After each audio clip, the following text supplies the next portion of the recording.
नमस्कार। पश्चिम बंगाल के मुख्यमंत्री ममता बनर्जी ने आज मुंबई में एनसीपी के प्रमुख शरद पवार से मुलाकात की है। इस दौरान टीएमसी के नेता और ममता बनर्जी के भतीजे अभिषेक और एनसीपी के नेता प्रफुल्ल पटेल भी मौजूद रहे। मुलाकात के बाद शरद पवार ने कहा है कि बीजेपी के खिलाफ एकजुट होना होगा। वहीं ममता बनर्जी ने कहा कि देश में फासीवाद चल रहा है, इसलिए वैकल्पिक ताकत होनी चाहिए, अकेले रहने से काम नहीं चलेगा। उन्होंने कांग्रेस की तरफ इशारा करते हुए कहा कि अगर कोई लड़ता ही नहीं है तो हम क्या करें। उन्होंने एक सवाल के जवाब में कहा, कौन सा यूपीए, कहां है यूपीए।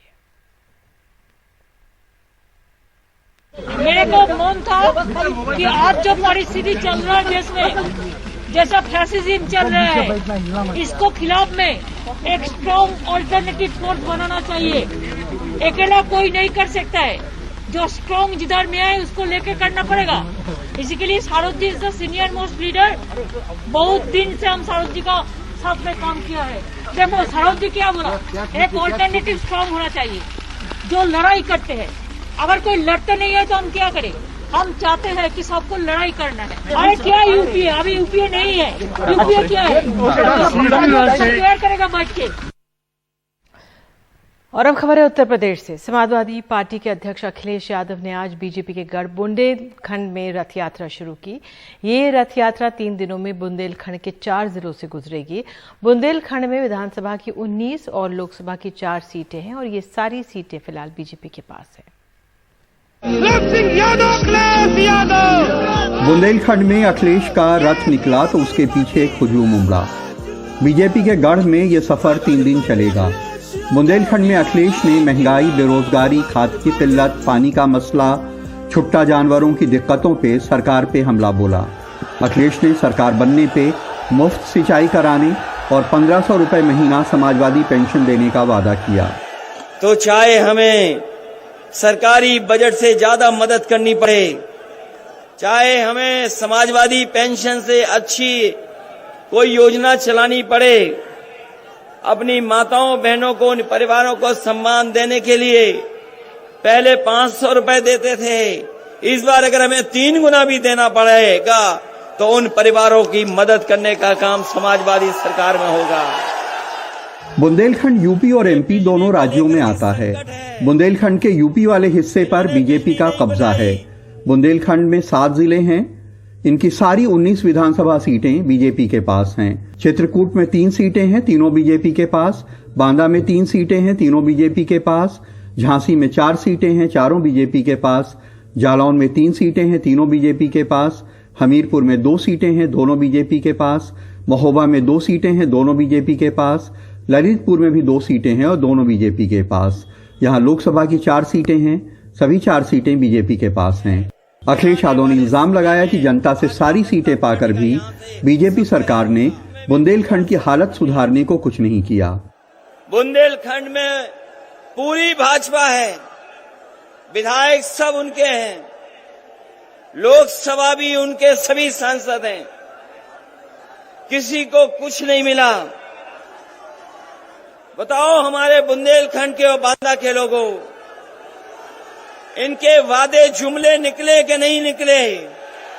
बुंदेलखंड विकास के इंडिकेटर में बहुत पिछड़ा हुआ है। यहाँ गुर्बत ऐसी है कि एक आम आदमी की औसत आमदनी करीब 51 रुपए रोजाना है।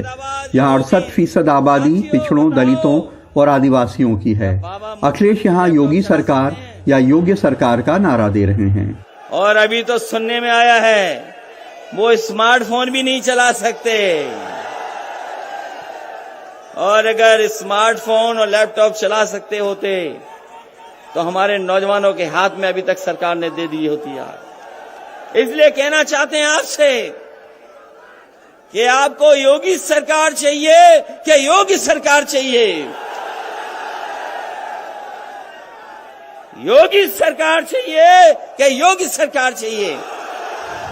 बुंदेलखंड में अखिलेश यादव की लड़ाई बहुत बड़ी है, क्योंकि यहाँ वो जीरो से शुरुआत कर रहे हैं। लेकिन उनकी रैलियों में उमड़ती हुई भीड़ से पार्टी को उम्मीद है कि यहाँ बदलाव होगा। महोबा और बांदा में सलाउद्दीन और कैमरामैन विनीत कुमार वर्मा के साथ कमाल खान, एनडीटीवी इंडिया।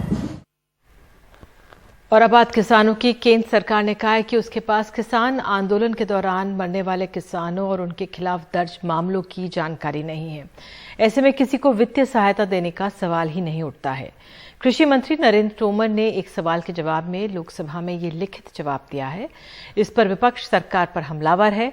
किसान संगठनों का कहना है कि आंदोलन के दौरान 700 से अधिक किसानों की मौत हुई है। पिछले 14 महीनों से जारी दिल्ली के बाहरी इलाकों में किसान संगठनों के प्रदर्शन के दौरान कितने किसानों की मौत हुई, इसकी कोई जानकारी भारत सरकार के पास नहीं है। लोकसभा में कई सांसदों ने ये पूछा था कि एनसीआर इलाके में कितने किसानों की मौत हुई है, कितनों के खिलाफ मामले दर्ज किए गए और क्या जिन किसानों की मौत हुई है उनके परिवार वालों को सरकार कोई मदद देगी। कृषि मंत्री ने लिखित जवाब में कहा कि उनके मंत्रालय के पास इस बारे में कोई रिकॉर्ड नहीं है। ऐसे में सहायता देने का सवाल नहीं उठता। लोकल अथॉरिटी से वो रजिस्ट्रेशन होता है और ये लोकल अथॉरिटी से स्टेट के डेटा में होता है और ये फिर होम के डेटा से कलेक्ट होकर जानकारी के रूप में सेंट्रल के पास आता है।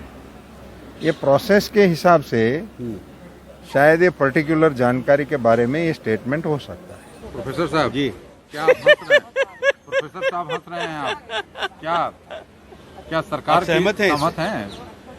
ऐसा है, आप जानते हो इस सरकार के बयानों को सुन सुन के अब लोगों के कान थक गए और उसका कोई नोटिस नहीं लेते। पंजाब कांग्रेस के नेता और राज्यसभा सांसद प्रताप सिंह बाजवा ने कहा कि कृषि मंत्री का बयान दुर्भाग्यपूर्ण है। कितना अनफॉर्चुनेट है, आज का जमाना हो, 21st सेंचुरी में हम जा रहे हैं। अब कोविड का तो करोड़ों लोगों को जहां इंजेक्शन लगा उसका डाटा आपके पास है। 700 से ज्यादा हिंदुस्तानी, ये कोई बाहर हम चाइनीज या पाकिस्तानियों का डाटा नहीं पूछ रहे, हिंदुस्तान के खुद के अन्नदाता जो किसान हैं, जो 14 महीने से दिल्ली के बॉर्डर्स पर बैठे हैं, अगर सेंट्रल गवर्नमेंट ये बात कहे कि हमारे पास डाटा ही नहीं है, इससे ज्यादा अनफॉर्चुनेट क्या उसका मतलब क्या गवर्नेंस हो रही है इधर? सुधार बिल। जबकि बीजेपी इस मसले पर कृषि मंत्री नरेंद्र सिंह तोमर के साथ खड़ी है।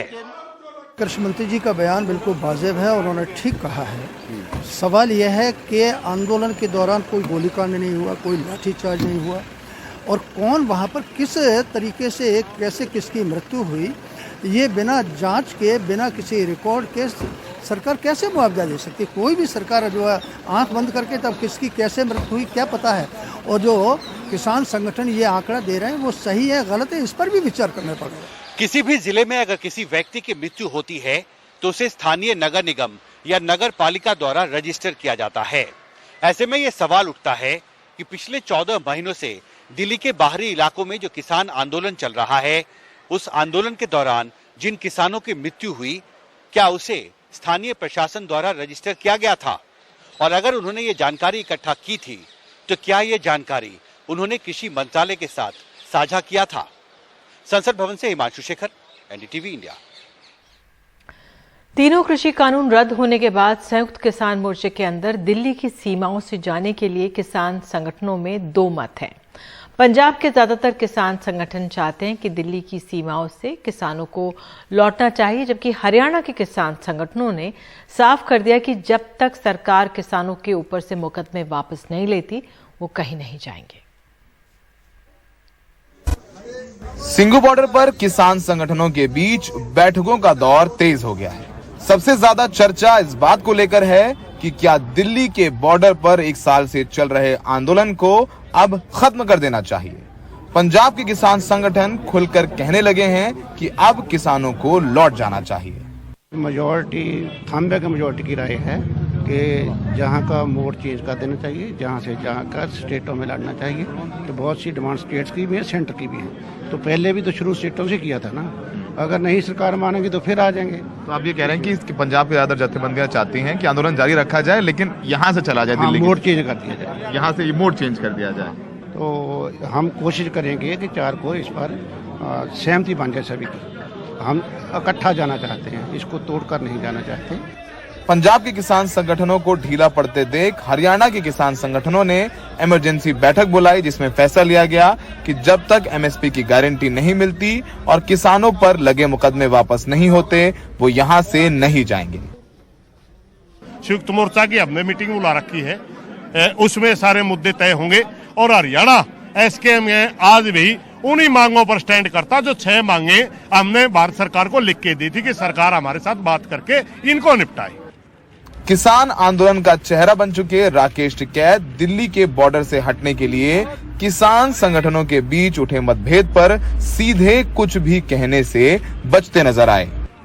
कोई संयुक्त किसान मोर्चे में फूट नहीं है और मीडिया वालों का धन्यवाद है भाई, पूरे देश में कम से कम किसान के नाम को नंबर 1 पर रखा, तो उसके लिए तो सारे मीडिया का धन्यवाद है। लगातार खबरें आप लोगों की लगातार खबरें चल रही है भाई, धन्यवाद है आप सब लोगों का, पूरे मीडिया का धन्यवाद है। अब सबकी नजरें 4 तारीख को होने वाली संयुक्त किसान मोर्चे की बैठक पर टिकी हैं, जहां दिल्ली की सीमाओं पर रुकने या जाने पर आखिरी फैसला होगा। असल में सारा पेंच फंसा हुआ है मुकदमों को लेकर के। पंजाब में कांग्रेस की सरकार है तो किसान आंदोलन में ज्यादा मुकदमे हुए नहीं, हुए भी हैं तो चुनाव है, सारे मुकदमे वापस हो गए हैं। लेकिन हरियाणा में बीजेपी की सरकार है, उत्तर प्रदेश में बीजेपी की सरकार है, वहां पर मुकदमे वापस नहीं हो रहे हैं, किसान जेल में। यही वजह है कि हरियाणा के किसानों का साफ कहना है कि अगर अभी चले गए तो ये मुकदमे वापस नहीं होंगे और हरियाणा में 45,000 से ज्यादा किसानों पर मुकदमे हैं। सहयोगी प्रेम सिंह के साथ सौरभ शुक्ला, एनडीटीवी इंडिया।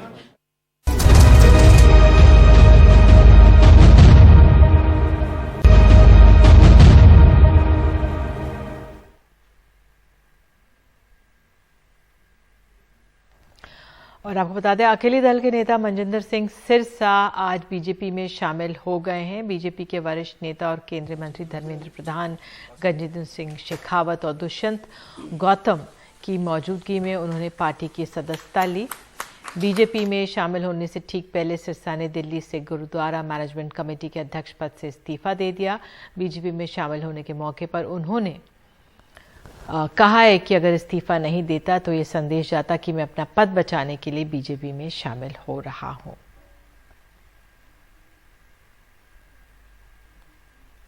और अब बात महंगाई की। व्यावसायिक गैस सिलेंडर आज 100 रुपए महंगा हो गया है। पिछले साल दिसंबर में से लेकर अब तक 15 बार कमर्शियल सिलेंडर के दाम बढ़ चुके हैं।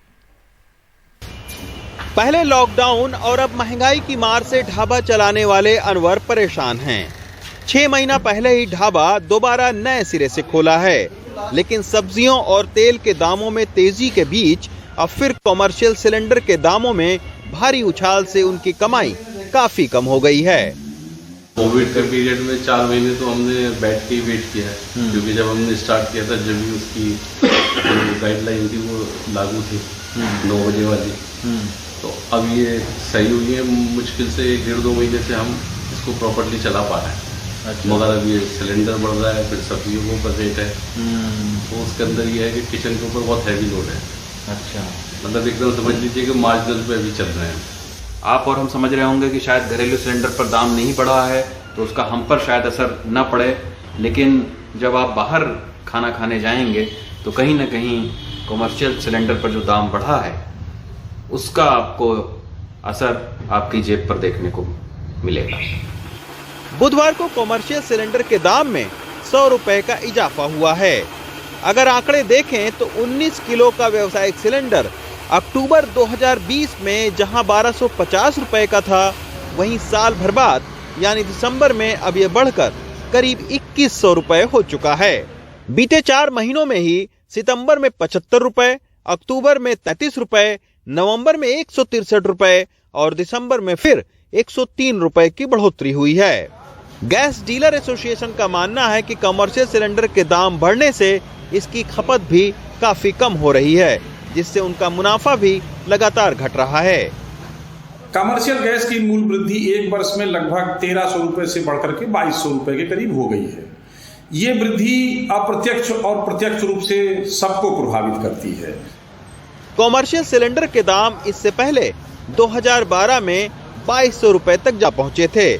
उसके बाद ये सिलेंडर अब इतना महंगा हुआ है। ये महंगाई की मार बहुत दूर तक असर कर रही है। नई दिल्ली से रवीश रंजन शुक्ला, NDTV इंडिया।